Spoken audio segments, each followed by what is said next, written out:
और ये कुछ लोग यहाँ संसार में कहते हैं कि भगवान का रूप नहीं है। हम उनको मानना चाहिए या फिर शास्त्रों को मानना चाहिए, भगवान को मानना चाहिए और ऐसे महान आचार्यों को मानना चाहिए, ये तो हमें समझना चाहिए।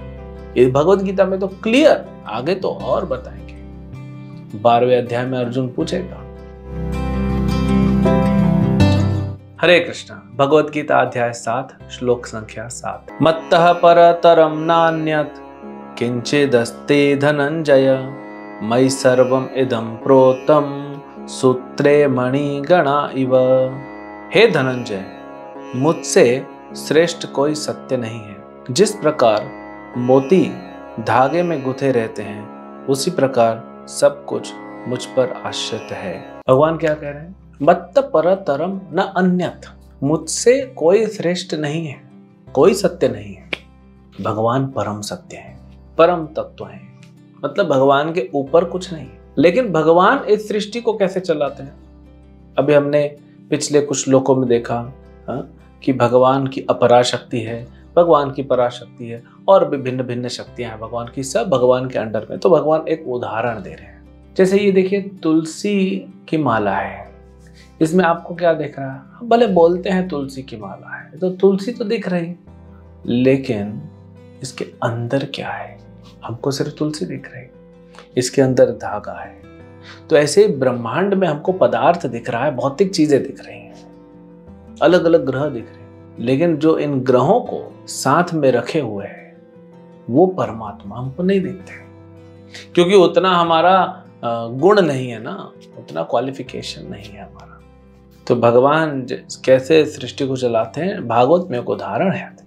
जैसे किसान जो होता है ना, बैल की नाक में रस्सी डाल देता है और उससे चलाता है, वैसे ही भगवान इस पूरी सृष्टि को जो है अपने बंधन में रखते हैं। लेकिन बंधन का ये नहीं कि जो हम देखते हैं संसार में, हमने पहले भी कहा, भगवान प्रेम से रखते हैं, पोषण करते हैं हमारा। जैसे किसान अपने गायों को रखता है और फेंसिंग कर देता है कि कोई बाहर का व्यक्ति आके इनको दुख न दे या कोई पशु आके खा न जाए।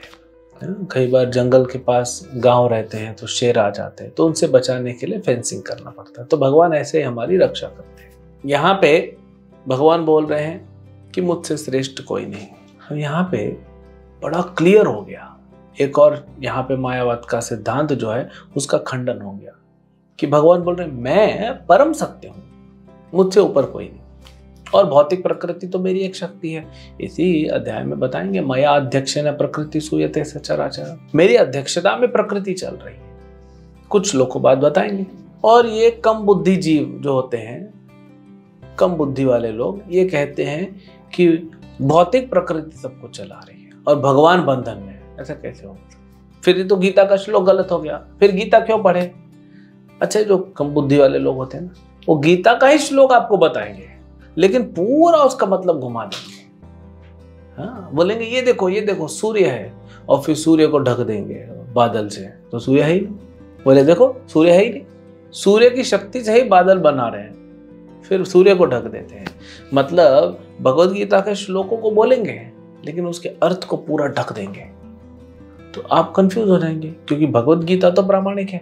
आप बोलेंगे हाँ, भगवत गीता के आधार पे ही तो कहा है कि कृष्ण जो है वो माया के वश में है, ये घुमा देंगे। बहुत सारे श्लोकों में बार बार कृष्ण इसका खंडन करेंगे पूरी भगवत गीता, फिर भी लोग नहीं समझते।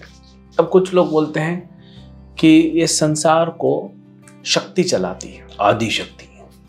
ठीक है, आदि शक्ति हो या शक्ति हो, पहले तो जो दुर्गा है या पार्वती है, माया देवी है, ये आदि शक्ति नहीं, ये शक्ति है।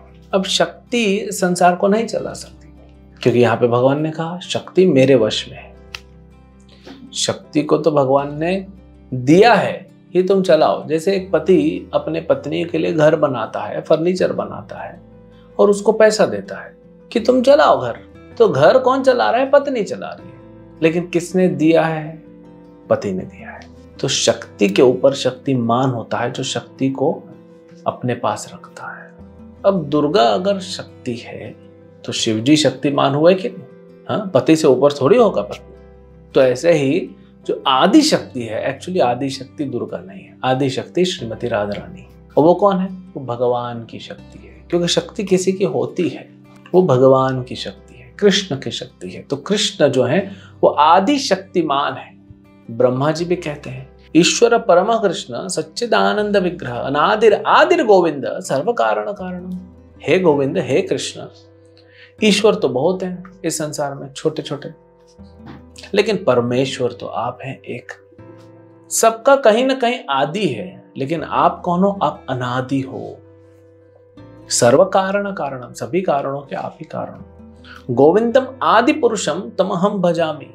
हे गोविंद, आप आदि पुरुष हैं और मैं आपको प्रणाम करता हूं, मैं आपकी शरण में आता हूं। ब्रह्मा कहते हैं, शिव कहते हैं कि भगवान कृष्ण आदि पुरुष हैं या आदि शक्तिमान हैं। तो शक्ति नहीं चला सकती संसार को अपने आप में, हमको शक्ति दिखती है। जैसे छोटा बच्चा होता है, वो अपनी माँ के साथ रहता है, तो दिन भर वो तो सवेरे सोया रहता है। हाँ, पिता जो है जल्दी उठ के नहा धो के चले जाते हैं ऑफिस, रात को आते हैं, फिर बच्चा सोया है। तो बच्चा दिन भर जब जागा है, वो क्या देखता है? माँ को। तो उसको लगता है ओ मेरी माँ अकेली है और वही चला रही है, इसके ऊपर कोई नहीं है। इसीलिए तो बच्चा है ना, उसकी बुद्धि बच्चे जैसी है।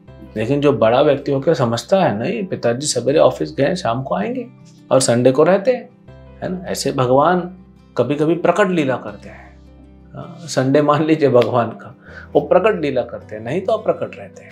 हमको क्या दिखता है? भौतिक संसार। हमको प्रकृति दिखती है, शक्ति दिखती है, शक्तिमान नहीं दिखते, क्योंकि हम क्वालिफाइड नहीं। अब भगवान एक पुरुष हैं, क्योंकि शक्तिमान हैं, आदि पुरुष हैं, कुछ तो हम नहीं बोल सकते कि भगवान जो है वो उनका कोई रूप नहीं है। ये भी यहाँ पे खंडित हो गया। दूसरा, अरूपम। हाँ, कुछ कहते हैं अरूपम। भगवान कौन है? रूप नहीं है या निर्गुण है। सही बात है, शास्त्रों में लिखा है कि भगवान निर्गुण है। इसका मतलब क्या? भगवान का कोई गुण नहीं है। इसका मतलब ये है कि भगवान का कोई भौतिक गुण नहीं है, आध्यात्मिक गुण है। आरूपम मतलब भगवान का कोई रूप नहीं है। सही बात है, लेकिन भौतिक रूप नहीं है, आध्यात्मिक रूप है ना भगवान का। नहीं तो फिर इतना रूप का वर्णन क्यों है? कुछ लोग कहते हैं ये जो नए नए भक्त बनते हैं, इनके लिए ध्यान करने के लिए जरूरी है रूप का, फिर रूप को छोड़ दो। ऐसा नहीं होता। भगवान का रूप है, इसीलिए विग्रह बनते हैं मंदिर में। उसी रूप का वर्णन शास्त्रों में है। नहीं तो ब्रह्मा जी, शिव जी ये क्या बुद्धू हैं जो भगवान के रूप का गुणगान करते हैं, जो भगवान के रूप का ध्यान करते हैं? ये क्या कम बुद्धि वाले हैं? ब्रह्मा जी महान भक्त हैं, आचार्य हैं, पूरी सृष्टि का निर्माण करते हैं, भौतिक ब्रह्मांड का। शिव कौन है? शिव तो अमर हैं और वे भी कृष्ण के गुणों का गान करते हैं। अगर कृष्ण का रूप नहीं है तो क्यों रूप का वर्णन करते हैं शिव? सारे शास्त्रों में वर्णन दिया हुआ है, सारे आचार्यों ने कृष्ण का वर्णन किया है। भगवान के अलग अलग अवतारों का, कुर्म अवतार, मत्स्य अवतार, वामन अवतार, नरसिंह अवतार, राम अवतार, विष्णु अवतार, नारायण अवतार, सारे अवतारों का रूप का वर्णन है। और ये कुछ लोग यहाँ संसार में कहते हैं कि भगवान का रूप नहीं है। हम उनको मानना चाहिए या फिर शास्त्रों को मानना चाहिए, भगवान को मानना चाहिए और ऐसे महान आचार्यों को मानना चाहिए? ये तो हमें समझना चाहिए। ये भगवद गीता में तो क्लियर, आगे तो और बताएंगे। 12वें अध्याय में अर्जुन पूछेगा भगवान का जो जैसे ब्रह्मन स्वरूप है, जो भगवान के दिव्य शरीर से तेज निकलता है, वो इम्पर्सनल है।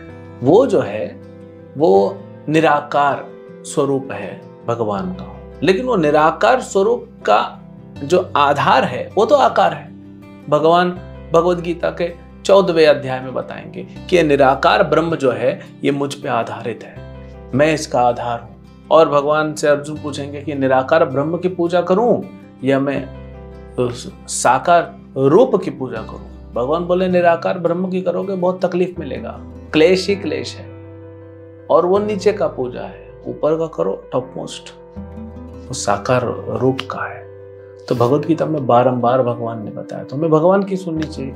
हम क्यों उन लोगों की सुने जिनका तो बुद्धि जो है, मति जो है माया द्वारा अपहरित हो गई है, अपहरण कर दिया गया। माया अपहृत ज्ञान अभी आएगा इसी अध्याय में। तो हमें भगवान का सुनना चाहिए, आचार्यों का सुनना चाहिए, शास्त्रों का सुनना चाहिए, तब हम सुन जाएंगे भगवान का रूप है, दिव्य स्वरूप है भगवान का। हरे कृष्ण।